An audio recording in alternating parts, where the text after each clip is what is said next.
자, 우리가 로마서, 우리가 10장, 그리고 또 9장 30절에서부터 보면은 믿음에서 난 의에 관련된 이야기를 로마서는 우리들에게 전달해 주고 있는 것을 발견할 수가 있습니다. 온전히 우리가 예수 그리스도 안에서 칭의, 의롭다함을 인정받고 하나님의 백성, 하나님의 나라, 하나님의 자녀가 될 수 있는 그 모든 길이 무엇인가 라고 하는 것이 바로 이 믿음으로 말미암아 이 모든 것이 이루어진다라고 하는 것을 말을 해주고 있는 것을 볼 수가 있는 것이지요. 그런데 9장 33절에 보니까 내가 걸림돌과 덧치는 바위를 시온에 두었다라고 이렇게 말하는 부분이 있습니다. 이것은 바로 유대인들에게, 시온이 바로 유대인을 대표하는 것인데, 이 유대인들에게는 걸림돌 그리고 덧치는 바위, 이것이 누구인가라고 하는 것이죠. 바로 예수 그리스도인 것을 볼 수가 있는 것입니다. 하나님께서는 예수 그리스도를 이 땅에 구세주로, 메시아로 이 땅에 보내셨는데, 유대인들은 하나님을 믿었고 율법은 그들은 암송을 했지만 바로 예수 그리스도에 대하여서는 그들은 거부했던 것을 볼 수가 있는 것입니다.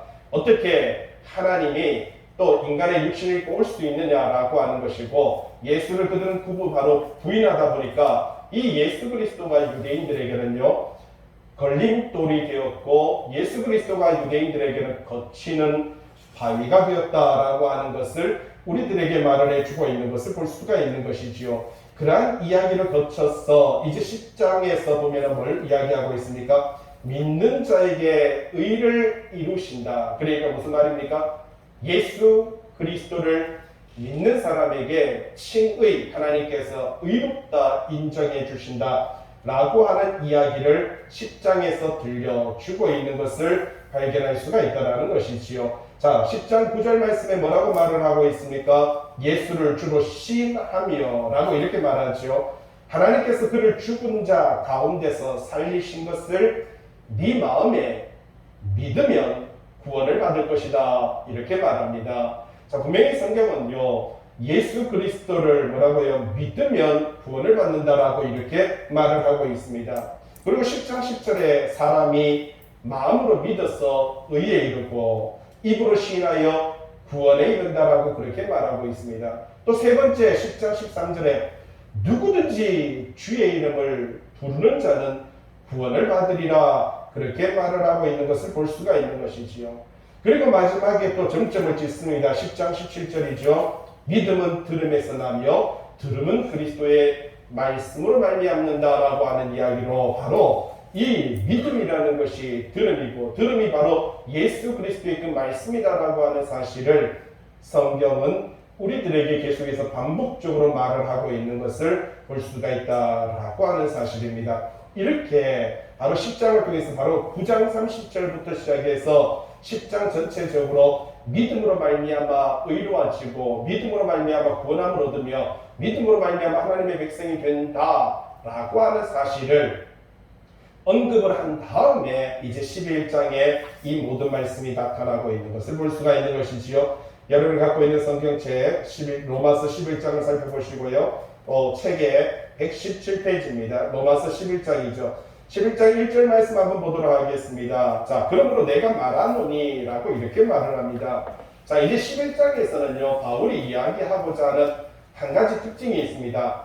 남은 자가 있다라고 하는 사실이죠. 여러분, 여기서 남은 자의 대표적인 특징이 누구냐면은 유대인들 가운데, 그러니까 히브리인들 가운데, 그러니까 이스라엘 백성들 가운데 뭐가 있다는 겁니까? 남은 자가 있다라고 하는 사실을 이야기를 하고 있는 것입니다. 바로 우리가 6장에서부터 계속해서 우리는 6장, 7장, 8장, 9장, 10장까지 이어지는 이야기들을 보면 유대인의 나음이 뭐냐, 율법에 어떻게 유익함이 뭐냐라고 하는 이러한 것들로서 반박을 하고 있다가 이제 11장의 말씀에 와서는 이스라엘 가운데서도 남은 자가 있다. 바울은 그 이야기를 합니다. 여러분, 그러면서 대표적으로 누구를 이야기하냐면 자기 자신을 이야기해요. 사도 바울은 자기 자신도 누구라고 말합니까? 나도 유대인이다 라고 말을 하면서, 봐라, 유대인 가운데서도 예수 그리스도를 믿는 자가 있어 라고 하는데 그 대표적으로 나야 라고 이렇게 말을 합니다. 그 이야기를 들려주면서 엘리야에 관련된 이야기를 하고 있는 것을 볼 수가 있죠. 여러분 우리가 잘 알듯이 엘리야도 어떻습니까? 하나님 저밖에 없습니다. 바알과 이 아세라신 그리고 어떻게 보면 이세벨과 아하방과 싸우기 위해서 하나님 앞에 서 있는 사람이 저밖에 없습니다 라고 말하는 그 순간에 하나님께서는요 엘리야에게 뭐라고 말씀하셨습니까? 너 말고도 7,000명이나 내가 더 숨겨놨다. 여러분 우리는 항상 나만 신앙을 지킨다라고 생각을 합니다. 나만 믿음이 있다라고 생각을 합니다. 나만 의롭다고 생각합니다. 그러나 하나님의 뜻과 하나님의 섭리와 하나님의 계획과 하나님의 인도하심은요 우리가 생각하는 것보다 더 놀랍다라고 하는 것을 성경은 우리들에게 말해주고 있는 것을 볼 수가 있는 것이지요. 자, 11장 1절입니다. 그러므로 내가 말하노니 뭐라고 하는지 한번 읽어볼까요? 시작. 하나님이 자기 백성을 버리셨느냐 그럴 수 없느니라. 자, 이렇게 말합니다.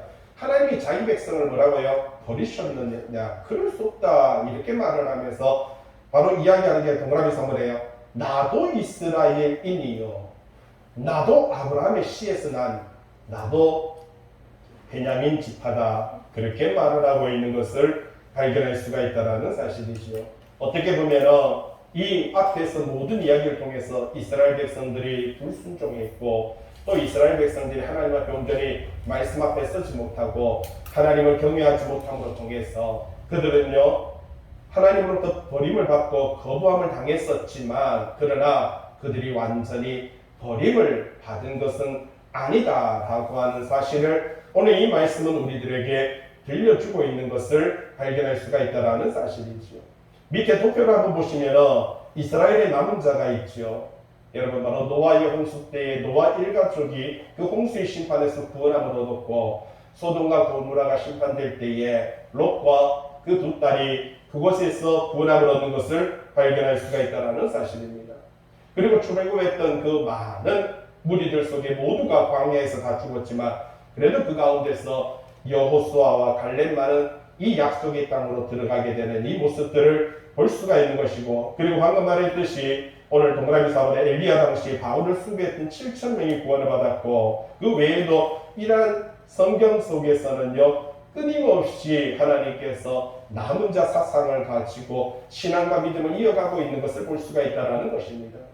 우리가 요한계시록을 살펴보고 계시록의 설교를 들을 때 아마 여러분들은 들으셨을 것입니다. 바로 7개 교회 가운데서 4대 교회, 그 4대 교회가 바로 남은 자 사상이고요. 이 4대 교회를 통해서 바로 저와 여러분들이 오늘 우리가 신앙과 믿음, 그러니까 역사 속에서 하나님의 백성으로 설 수 있었던 유일한 이유가 그 4대 교회에 담겨 있는 것이고 이 4대 교회에 속한 그 남은 자가 곧 우리들이다라고 하는 것을 우리는 계시록을 통해서 살펴보았더랬습니다. 여러분 바로 계시록을 통해서도 이 남은 자 사상이 우리에게 전달되고 있듯이 오늘 사도 바울도 로마서를 통해서 역사 속에서 하나님의 백성 믿음의 사람들이 이 남은 자로 쓰고 있다는 것을 우리에게 강조하고 있는 것을 볼 수가 있죠. 페이지 118페이지입니다. 바로 로마서 11장 2절이지요. 하나님이 그 미리 아신 자기 백성을 버리지 아니하셨나니. 자, 하나님께서 뭐라고요? 미리 아신 자기 백성을 버리지 아니하셨다. 그렇게 말을 합니다. 여기서 참 중요한 단어가 하나 있죠. 하나님께서 뭐라고요? 미리 아셨다라고 이렇게 말을 합니다. 하나님께서 특별히 아브라함을 부르고 그 아들 이삭을 통해서 그리고 야곱과 에서를 통해서 그리고 요셉을 통해서 그리고 그 12 이스라엘의 백성들로 말미암아 하나님께서 그들을 미리 아셨고 하나님께서 그들을 미리 부르셨던 이 모든 사건들을 하나님께서 말을 해주고 있는 것입니다. 오늘 여러분 21세기에 또한 이렇게 현실 속에서 신앙생활하는 저와 여러분들 하나님께서 우리들을 미리 아셨음에 감사하시기를 바랍니다. 여기서 말합니다. 하나님께서 그 미리 하신 자기 백성을 뭐라고요? 버리지 아니하셨나니 라고 이렇게 말을 하고 있습니다. 이 은혜로 말미암아 우리가 하나님 앞에 설 수 있는 근거가 되는 것이고 하나님께서 자기 백성을 결코 버리지 아니한다는 이 강력한 이 보증이 바로 미리 아셨다라는 이 단어로 우리에게 들려주고 있는 것을 발견할 수가 있는 것이지요. 그러면서 바로 2절의 동그라미 2번에 너희가 성경이 엘리야를 가리켜 말하는 것을 알지 못하느냐라고 이렇게 말합니다. 그러면서 그가 이스라엘을 하나님께 고발했다라고 이렇게 말을 하죠. 어떻게 보면 하나님 앞에서 바알과 아세라 신을 섬기고 하나님을 경배하지 못하는 이스라엘 백성들을 하나님 앞에서 엘리야는 바로 고발했던 것을 볼 수가 있다는 사실입니다. 그러면서 우상을 섬기는 하나님의 말씀을 저버리고 살아가는 그들을 하나님 앞에서 고발했었습니다. 그런데 이 과정 가운데서 그는요, 힘들고 어려운 상황 속에 놓여 있었고 하물며 그는 차라리 죽여달라고까지 그렇게 고백했던 이 현실을 볼 수가 있다는 것입니다. 3절 말씀, 주여 그들이 주의 선지자들을 죽였으며 주의 제단들을 헐어버렸고 나만 남았는데 라고 이렇게 말합니다. 그러니까 아하 왕과 이세벨을 통해서 이 바알과 아세라 신을 섬기는 수많은 사람들로 말미암아 이제 많은 선지자들은 죽게 되었고 하나님을 섬겼던 그 예배의 제단들은 다 허물어져 버렸다는 사실입니다. 그러면서 이제 나만 남았는데 내 목숨도 찾나이다 이렇게 말을 하고 있습니다. 그러자 4절 말씀이죠. 하나님께서 그에게 대답하셨습니다. 뭐라고 말합니까? 내가 누구를 위하여? 나를 위하여 이렇게 말합니다. 하나님은 하나님을 위하여 이 땅에 하나님의 나라, 하나님의 백성들을 세워가시며 이 땅에 하나님의 사람들을 곳곳에 숨겨둔다라고 하는 사실입니다. 여기서 참 어떤 이야기 비슷하죠. 명락에 보면은 그죠? 저 바로 신에게는 12척의 배가 있나이다. 이거 비슷한데 내가 나를 위하여 바알에게 무릎을 꿇지 아니한 사람 7,000명을 남겨두었다. 이렇게 말을 하고 있는 것을 볼 수가 있는 것이죠. 엘리야는 지금 이스라엘이 모두가 배교했다고 생각했습니다.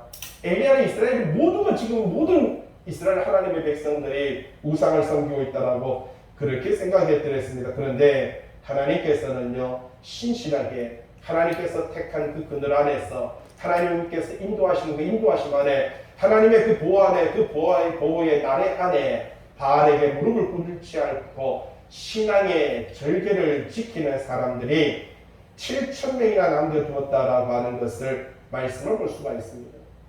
여러분 구약시대의 엘리야는 이 말씀에 상당히 큰 충격을 받았을 것입니다. 오늘날 마찬가지로 바울도 이 이야기를 가지고 논증을 펴고 있는 것을 볼 수가 있지요.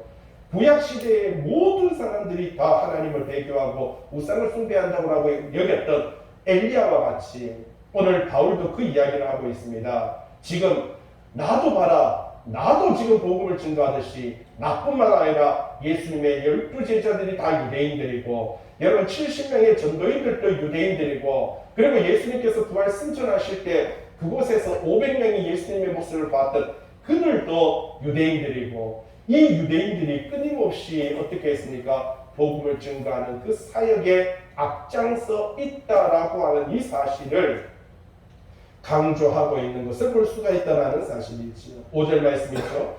그런즉 이와 같이 지금도 은혜로 택하심을 따라 남은 자가 있는. 여러분 이것은요 지금 이 로마서가 기록되는 그 시기도 있지만 저와 여러분들 오늘 21세기에 오늘 우리들에게도 해당되는 단어인 것입니다. 여러분 지금도입니다.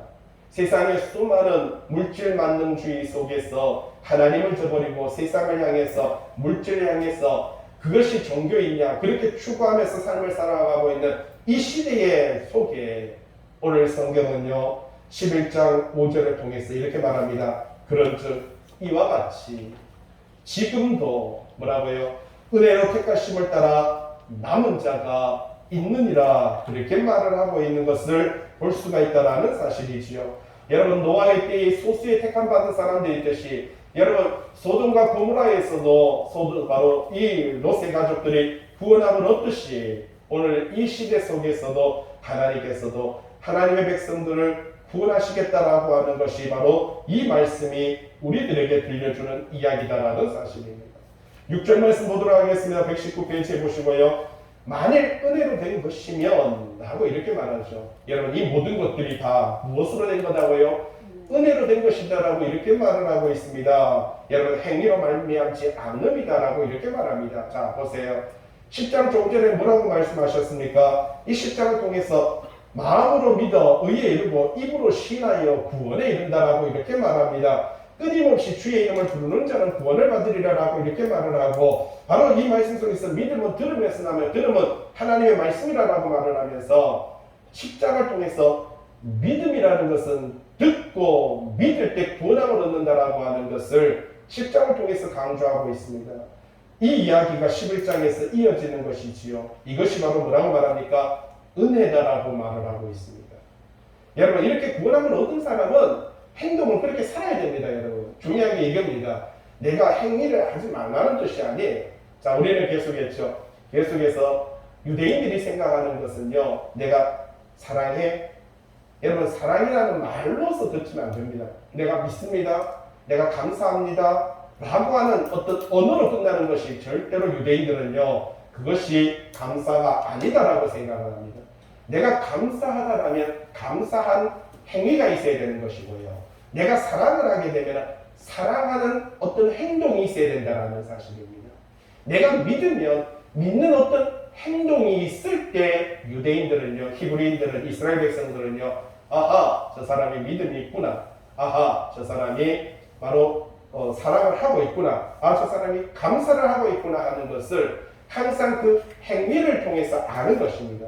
마찬가지로 로마서 10장을 통해서 우리에게 들려주는 것은 우리가 구원함을 얻는 것은 바로 예수 그리스도를 믿는 믿음이다라고 말합니다. 자, 예수 그리스도를 믿는 믿음으로 말미암아 구원함을 얻은 하나님의 백성은 당연히 행동이 따라야 된다라는 것이지요. 그래서 야고보서는요, 행함이 없는 믿음은 어떤 믿음이라고요? 그렇죠. 죽은 믿음이다라고 그렇게 표현을 하고 있는 겁니다. 자, 이게 공식입니다. 그런데 행함이 그 사람을 구원시키는 것이 아니다라는 사실입니다. 믿음이 구원을 시키는 것이고요. 구원함을 얻은 사람이 행동으로 나타나는 것이지 행동이 구원하게 되는, 구원을 시키는 것이고 이 구원이 그 사람의 믿음이다. 이 공식으로 가면은 안 된다라는 것이 로마서를 통해서 우리들에게 들려주는 이 바울의 이야기다라고 하는 사실이지요. 119페이지입니다. 6절이지요. 11장 6절. 만일 은혜로 된 것이면 이렇게 말을 합니다. 그렇죠. 모두가 다 은혜입니다. 내가 오늘 생명을 얻은 것도, 이 땅에 태어난 것도, 이 땅의 삶을 살아가는 이 모든 것들이 다 하나님의 은혜다라는 사실입니다. 이것은 결코 어떤 행위, 내가 의롭게 살고, 내가 진실되게 살고, 내가 참되게 살고, 내가 믿음의 삶을 살고, 뭐 정직하게 살고, 의롭게 살고, 여러분 보세요. 과연 의롭게 살 수 있습니까? 진실되게 살 수 있습니까? 없습니다. 만약에 그런 행위로 말미암아 선택함을 받았다면 야곱은 결단코 택함을 받을 수가 없는 겁니다. 야곱의 행위가 어땠습니까? 아버지를 속이고 형을 속이고 거기다가 어땠습니까? 삼촌을 속이고 여러분 그 인생이 속이는 인생이었던 것을 볼 수가 있는 것이지요. 만약에 그 삶을 보고 하나님께서 택하셨다면 그는 택함받을 아무런 조건이 없습니다.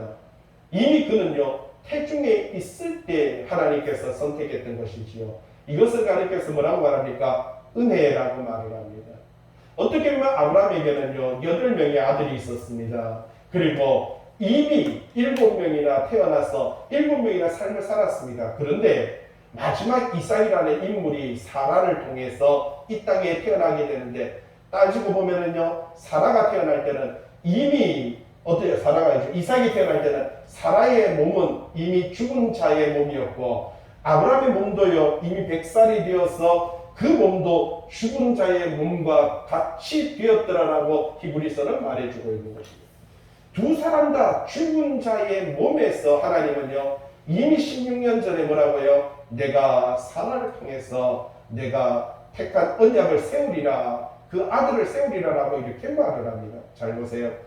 죽은 자들 가운데서 생명을 일으키시는 분이 누구라고요? 하나님. 이게 아브라함의 믿음인 것입니다. 여러분 우리는 죽은 자와 같은 존재인데 그 가운데서 하나님의 백성 삼아주시고 하나님께서 구원하여 주시고 하나님의 자녀 삼아주신 이 모든 것들은 다 뭐라고 말합니까? 은혜다라고 이렇게 말하는 것이지요. 우리는 죽었습니다. 아니 우리는 흙덩어리 같습니다. 우리는 놀며 서 있는 자가 밖에 되지 않습니다.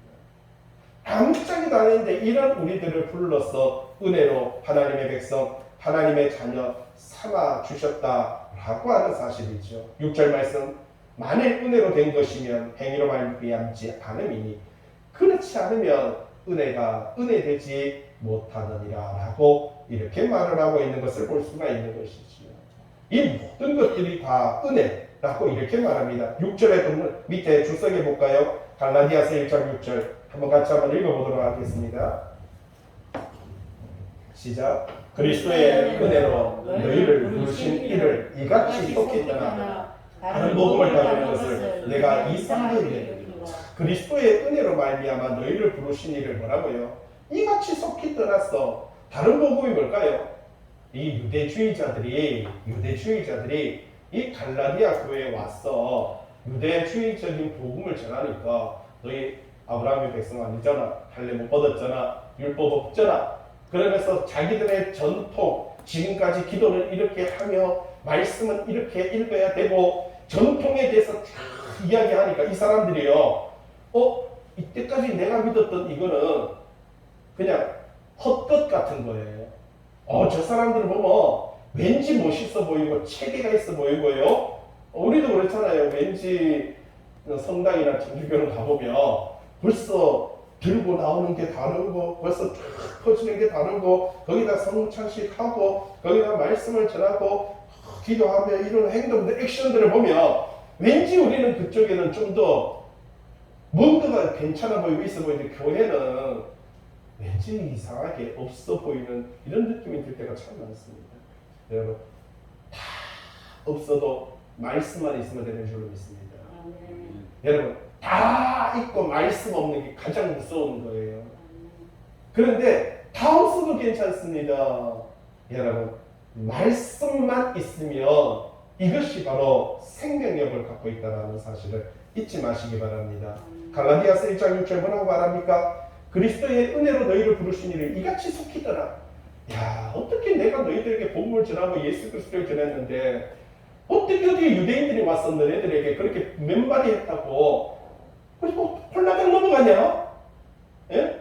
그 이야기를 하고 있습니다. 여러분, 우리도 마찬가지죠. 이때까지 신앙생활하고 믿음생활을 했는데 누군가가 야, 봐봐라, 우리 교회 봐, 이러면서 딱 이야기하면 우리 홀라당 넘어가 버리게 되는 것입니다. 내가 이상하게 여기느라. 그죠? 갈라디아서 1장 7절 뭐라고요? 다른 복음은 뭐라고요? 없나니 어떤 사람들이 너희를 교란하여 그리스도의 복음을 변하게 하려 함이니라 라고 이렇게 말합니다. 그러면서 8절에 우리나 하늘로부터 온 천사라도 우리가 너희에게 전한 복음 외에 다른 복음을 전하면 저주를 받을 것이다. 그러니까 예수 그리스도의 복음 외에는 다른 복음은 없다. 여러분, 지금 우리가 보고 있는 이 말씀 외에는 다른 복음 없습니다. 이상한 이야기하는 모든 것들이 얼마나 무서운 겁니까? 여기서 뭐라고 말을 하고 있습니까? 다른 복음을 전하면 저주를 받을 것이다 라고 이렇게 말합니다. 그리고 갈라디아서 3장 1절 밑에 보세요. 어리석도다 갈라디아 사람들아. 참 바울이 너무나 그들이 보니까 복음 전해서 구원함을 얻게 하고 교회를 세워놨더니 예수 그리스도께서 십자가에 못 박히신 것이 너희 눈앞에 밝히 보였구나. 아니, 사실인데 이게 역사적 사실이고 예수님이 십자가에 못 박혔잖아. 그리고 부활하셨고 승천하셨잖아.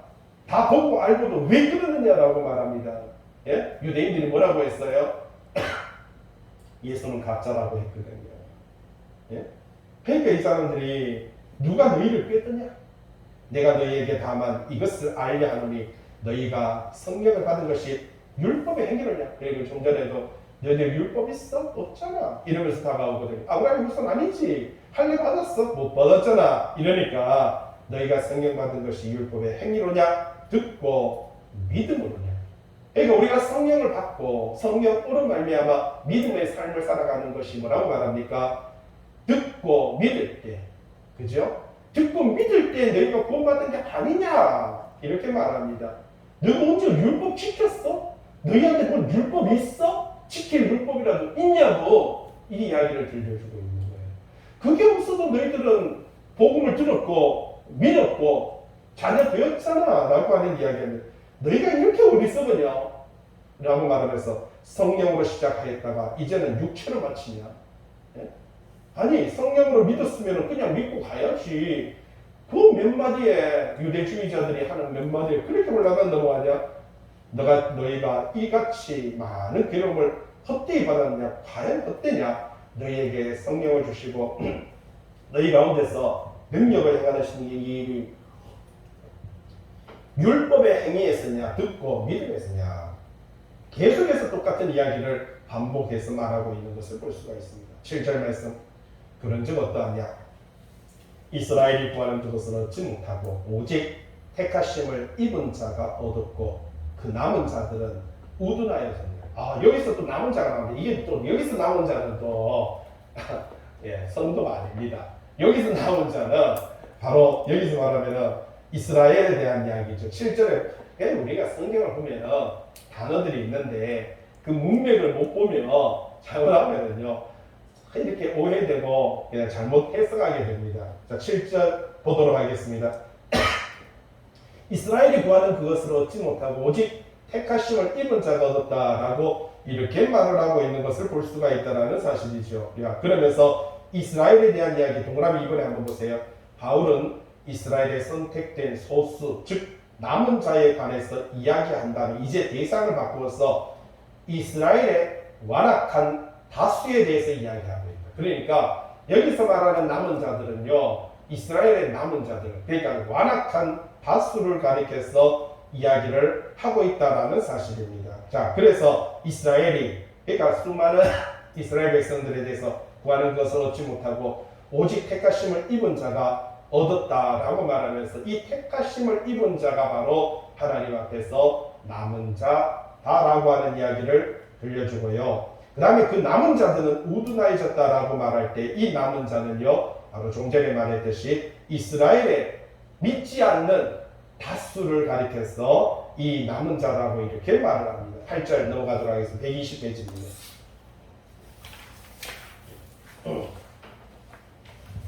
8절이죠. 기록된 바 하나님이 오늘까지 그들에게 혼미한 심령과 보지 못할 눈과 듣지 못할 귀를 주셨다. 누구에게 주셨다고요? 바로 다수의 이스라엘 백성에 대한 이야기. 그러니까 하나님을 믿지 않고 하나님을 그러니까 예수 그리스도를 믿지 않고 예수 그리스도를 영접하지 않는 이 사람들에게 하나님께서 그들에게 뭐라고요? 혼미한 심령, 보지 못하는 눈, 듣지 못하는 귀라고 이렇게 말을 하고 있는 것을 볼 수가 있는 것이지요. 여러분 로마서 1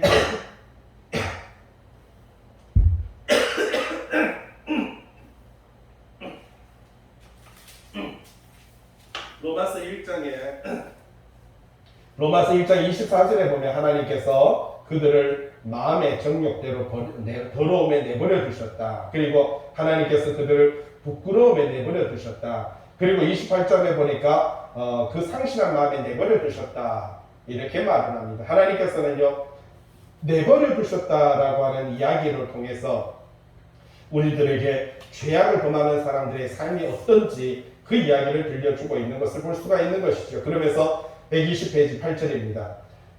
하나님이 오늘까지 그들에게 혼미한 심령과 보지 못할 눈과 듣지 못할 귀를 주셨다. 그렇게 말을 하고 있는 것을 볼 수가 있는 것이지요. 여러분 여기서 보세요. 혼미한 심령. 우리가 여러분 이 심령 양심이라는 게 있습니다. 그런데 양심의 가책도 느끼지 않는다 이런 말도 있죠. 사람이 악하면요 여러분 양심은요 항상 의로운 쪽에 가 있습니다. 그리고 하나님은 이 인간에게 양심이라는 것을 만들어서 이 양심은 항상 하나님을 향해서 주파수가 맞춰져요. 그래서 양심대로 살아라 라고 말을 합니다. 양심대로만 살면 상당히 정직하게 똑똑하고 착하게 성경이 아니더라도 양심대로만 살아도. 그래서 로마서 2장 몇 절입니까? 2장 14절에 보니까 뭐라고 말을 합니까? 율법 없는 이방인이 본성으로 라고 말하면서 2장 15절에 이런 이들은 그러니까 율법 없는 사람들은 양심이 증거가 되고 자기 생각이 자기를 고발하며 바로 이렇게 말합니다. 양심과 생각이 자기를 증거하고요 자기를 고발한다라고 이렇게 말을 합니다. 하나님께서 이렇게 바로 얼마나 이 인간에게는요 이렇게 양심을 줬는데 8절에 보세요. 하나님이 오늘까지 그들에게 혼미한 심령, 그러니까 이 양심조차도요 흔들려 버립니다. 판단력조차도 흐려지게 된다는 사실입니다. 옳고 그름을 구분하지 못하게 된다라고 하는 것을 가리켜서 혼미한 심령 이렇게 말을 합니다. 배는 보지 못할 눈이라고 이렇게 말하죠. 여러분 마태복음 23장에 보면 소경된 자, 맹인에 관련된 이야기를 하는데 그게 누굽니까? 바리새인들과 서기관들을 가리켜서 이 맹인들아, 화인 맞은 자들아, 화 있을진 자라고 이렇게 말을 하고 있는 것을 볼 수가 있죠. 소경된 인도자들이라고 이렇게 말을 합니다. 그리고 듣지 못할 귀. 여러분 좀 전에 뭐라고 말을 했습니까? 여러분 10장을 통해서 믿음은 어디에서 난다고요? 10장 17절에 믿음은 어디에서 난다고요? 들음에서. 들음은 뭐라고요? 그리스도의 말씀. 그런데 이게 안 들려요. 듣지 못하게 해요. 하나님의 말씀을 듣고 있는 것 같지만 듣지 못하는 귀를 갖고 있다라고 하는 사실이죠. 왜 이런 일이 벌어졌습니까? 이 모든 일을 행하시는 분이 8절에 보세요. 하나님이라고 말하죠. 하나님께서 혼미한 심령, 여러분 보지 못하는 눈, 듣지 못할 귀를 주셨다 이렇게 말을 하고 있습니다. 이것이 바로 1장에서 하나님께서 그들을 마음의 정욕대로 더러움에 내버려 두셨고 그들을 부끄러운 욕심에 내버려 두셨고 상실한 마음대로 내버려 두셨다 이렇게 말을 하고 있는 것을 발견할 수가 있는 것이지요. 왜 이런 일이 벌어졌어요? 9절이지요. 다윗이 이르되 그들의 밥상이 올무와 덫과 거치는 것과 보응이 되었다. 참 여기서 좀 전에도 우리가 9장에 보니까 9장 33절에 내가 걸림돌과 거치는 바위를 시온에 두었다 했죠. 여기서 걸림돌이 뭐라고요? 예수 그리스도. 거치는 바위가 뭐라고요? 예수 그리스도. 분명히 걸림돌과 거치는 바위가 예수 그리스도라고 했는데 오늘 11장 9절에 또 그것을 반복하고 있습니다. 그들의 밥상. 여러분 예수님은요 생명에 뭐라고 말씀하셨어요? 떡이라고 말씀하셨습니다. 예수님이 바로 우리 인생에 우리가 먹고 살아야 되는 영생을 누릴 수 있는 유일한 방법이 예수 그리스도인데 이 예수 그리스도가 결국 이 밥상 말하자면 생명의 떡이신 예수 그리스도가 뭐가 된다고요? 올무가 되고 있고 예수 그리스도가 곧 덫이 되는 것이고 예수 그리스도가 거치는 것이 되고 여러분 이렇게 말하면 그것이 보응이 된다고 말합니다. 왜 이런 일이 벌어졌습니까?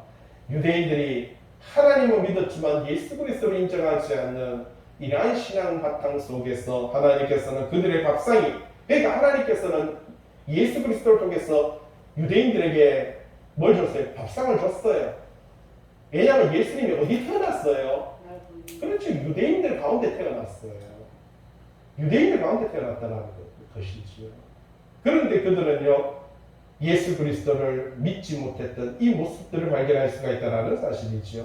그분이 분명히 생명의 떡이었고 유대인이 바로 유대인으로 나셨고 이 땅에 오셨음에도 불구하고 그들은요 그것을 받지 못하고 그럼으로 통해서 이 예수 그리스도가 그들의 인생에 올무가 되는 것이고요. 예수 그리스도가 그들의 인생에 덫이 되고 그들에게는 거치는 것이 되는 것이고요. 좀 전에 말했듯이 바로 걸림돌이 되게 되는 것을 볼 수가 있다는 사실입니다. 121페이지 10절이지요. 그들의 눈은 흐려서 보지 못하고 또 눈에 대한 이야기를 합니다. 좀 전에 혼미한 심령에 대한 이야기, 보지 못하는 눈에 대한 이야기 하더니 10절에 똑같이 한 번 더 이야기합니다. 눈은 뭐라고요? 흐려서 보지 못한다. 그들의 등은 항상 굳게 합니다. 여러분 보지 못하는 눈 밑에 한번 보세요. 마태복음 6장 22절 뭐라고 말합니까? 눈은 몸에 뭐라고요? 등불이다. 맞습니다. 여러분 이 눈은요 우리 몸의 등불과 같습니다. 그래서 네 눈이 상하면 온몸이 밝을 것이요. 성하면 이렇게 말하죠. 성하면 온몸이 밝을 것이요. 눈이 나쁘면 온몸이 어두울 것이다 라고 이렇게 말을 하고 있는 것을 볼 수가 있다는 사실이지요. 오늘 성경이 우리들에게 무엇을 말을 하고 있는가? 여러분 여기서 말하는 네 눈은 흐려보지 못하고 제 눈 괜찮은데요? 아닙니다. 영적인 눈에 대한 이야기를 하고 있습니다. 영적으로 하나님의 말씀을 바라볼 수 있느냐? 이 말씀을 바로 판단할 수 있느냐? 이 영적인 눈, 하나님의 뜻을 분별하고 하나님의 말씀을 바로 볼 수 있는 이러한 눈, 이 영적인 눈, 이것을 우리는 가지고 있느냐라고 하는 것을 우리들에게 지적하고 있습니다. 자, 10절에 뭐라고 동그라미 이번에 보세요. 그들의 등은 항상 굳게 하옵소서. 자, 여러분 등이 굽었어요. 이게 뭐예요? 자세를 한번 보세요. 자세가 이래 있는데 이게 뭐예요? 종의 자세지요. 항상 이렇게 얘 주인님 하면서 이렇게 우리가 굽신굽신거리는 것을 가리켜 등이 항상 굽게 했다라고 이렇게 말을 합니다. 밑에 동그라미 이번에 있지요. 뭐라고 말합니까? 등이 굽는다는 것은 노예들이 상전 앞에서 두려움을 갖게 될 때에 취하게 되는 행동이다라는 사실입니다. 이스라엘 백성들이 복음을 거부했을 때, 여러분 보세요.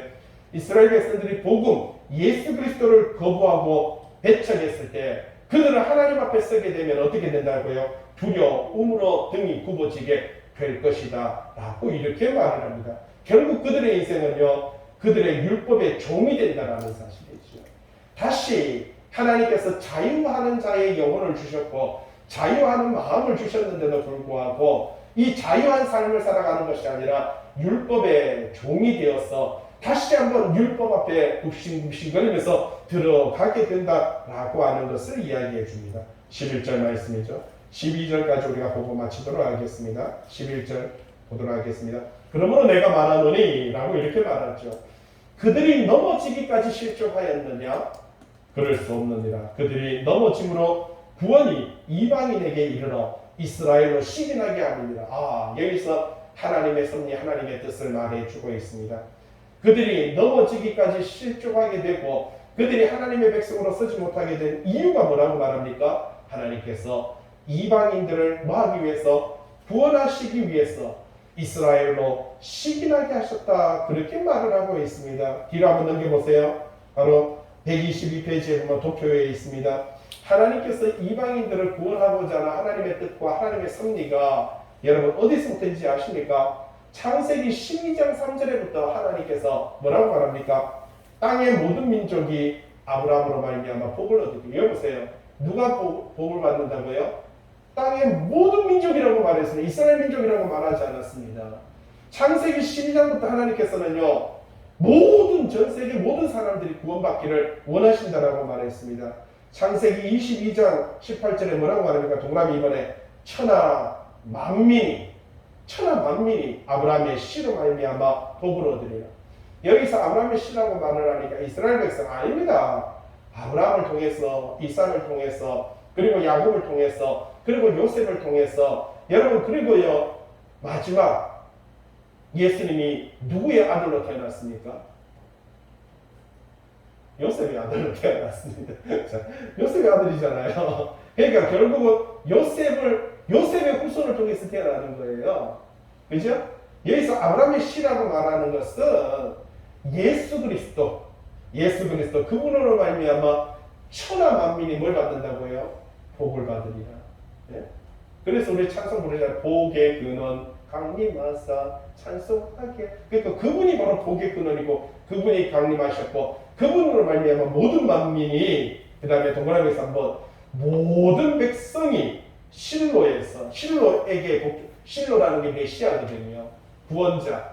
예? 이 구원자에게 복종하게 모든 백성이 창세기 49장이라고 말하고 주고 있어요. 그리고 동그라미 4번에 보세요. 사무엘하. 그리고 그 외에도 지금 보세요. 이방인이 구원을 받을 것이다라고 하는 것이 성경에는요, 도표만 봐도 30개나 있습니다. 성경 구약을 통해서 맨 마지막에 한번 볼까요? 맨 마지막에 그 말라기 1장 11절이네. 동그라미 30번. 우리 이거 잘 아는 노래인데, 해 뜨는 곳에서부터 해 지는 곳까지. 예? 우리 노래 얼마나 보면서 이런 율도까지 가면 해 뜨는 데부터 해 지는 데까지 주 이름 찬양 받으리. 얼마나 율도까지 하면서 노래 불렀습니까? 근데 그 뜻이 뭐라고요? 해 뜨는 곳에서부터 해 지는 곳까지 뭐래요? 모든 만민, 열방, 전 세계가 다 여호와의 이름을, 그죠? 예수 그리스도로 말미암아 구원함을 얻을 거예요. 어째 우리가 맨날 이거 노래 부르면서 이런 뜻인지 알고 불렀습니까? 모르고 불렀잖아요. 노래는 열심히 우리가 복음성가 불렀는데 해 뜨는 곳에서부터 해 지는 데까지 모든 열방이 다 구원함을 얻을 것이다라고 하는 것이 하나님께서 구약을 통해서 예수 그리스도로 말미암아 구원을 얻는 하나님의 그 섭리를 이야기를 해주고 있는 것입니다. 12절 말씀 볼까요? 그들의 넘어짐이 세상에 풍성함이 되며, 이스라엘 백성들이 하나님을 저버리고 바로 그들이 신앙과 믿음을 저버린 것이 이 모든 만물에게는요 풍성함이 되겠다. 그들의 실패가 이방인의 풍성함이 되거든. 하물며 그들의 충만함이며. 그러니까 그들이 실족하고 그들이 넘어짐으로 통해서 전 세계가 말하는 풍성했다면 그들이 뭐라고 말합니까? 예수 그리스도를 충만하기만 하면 그 충만함이 더 차고 넘치지 않겠느냐라고 하는 이러한 이야기를 들려주고 있는 것입니다. 그러면서 하나님께서 결단코 이스라엘을 버린 것은 아니다. 하나님께서 그들을 외면한 것은 아니다라고 하는 것을 이 말씀을 통해서 우리에게 전달하고 있으며, 이 말씀 안에서 오늘 또 이 시대에 남은 자로서 신앙과 믿음을 지켜가는 하나님의 백성 되시길 주님의 이름으로 간곡히 부탁을 드립니다. 기도합니다. 크신 사랑과